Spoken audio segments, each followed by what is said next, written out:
जय श्री कृष्ण। कान्हा जी, जिन्हें श्री कृष्ण के नाम से जाना जाता है, उनका बचपन बेहद रोचक और चमत्कारी था। उनका जन्म मथुरा नगरी में कंस के कारागार में हुआ था।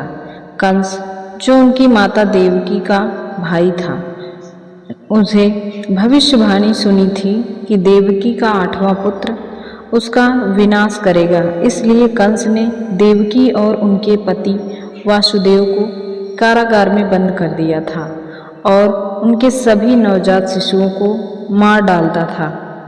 जब श्री कृष्ण का जन्म हुआ तो भगवान विष्णु की कृपा से वासुदेव ने चमत्कारी ढंग से कारागार के ताले खोल दिए और कृष्ण को यमुना नदी पार कर गोकुल में नंद बाबा के यहाँ और यशोदा मैया के पास पहुँचा दिया। वहाँ कृष्ण का लालन पालन हुआ और उनका नाम कन्हैया पड़ा। कन्हैया का बचपन बहुत ही शरारती और मस्ती भरा था। वो गोकुल में अपने सखाओं के साथ खेलते, माखन चोरी करते और ग्वाल बालों के साथ गायों को चराने जाते। उनकी माखन चोरी की कहानी आज भी प्रसिद्ध है। वे अपने बाल सखाओं के साथ गोकुल की गलियों में माखन के मटके फोड़ते और माखन का आनंद लेते। एक दिन की बात है, जब यशोदा माता ने कन्हैया को माखन चोरी करते हुए पकड़ा।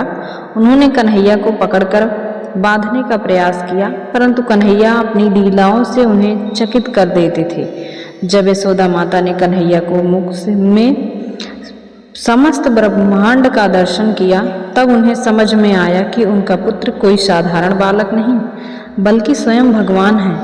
कन्हैया की एक और प्रसिद्ध कहानी है, जब उन्होंने कालिया नाग का वध किया। यमुना नदी में एक विशाल और जहरीला नाग कालिया निवास करता था। उसकी वजह से यमुना का जल विषैला हो गया था और गोकुलवासियों के लिए खतरा बन गया था। कन्हैया ने अपनी अद्भुत शक्तियों का प्रदर्शन करते हुए कालिया नाग को पराजित किया और यमुना को विष मुक्त कर दिया।